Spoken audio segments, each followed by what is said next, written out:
Hello and welcome to Yes You Can channel. In this video tutorial, I will show you a resolution how to fix this account is not allowed to use WhatsApp due to spam. So if you've got this message, it could be one reason only or it could be several. For example, you've not got the original WhatsApp installed on your phone.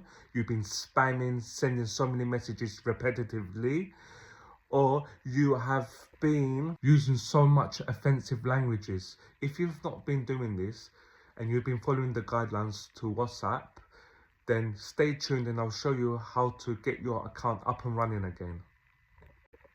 You will need to submit a review via the app or send an email. I will leave everything in the description along with what to write. So copy and paste it into the review and put your name, your mobile cell number and your email address.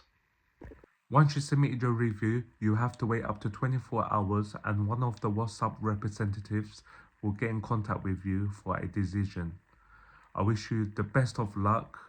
Please comment below and tell me how you get on. Please like and subscribe to the channel. Thank you.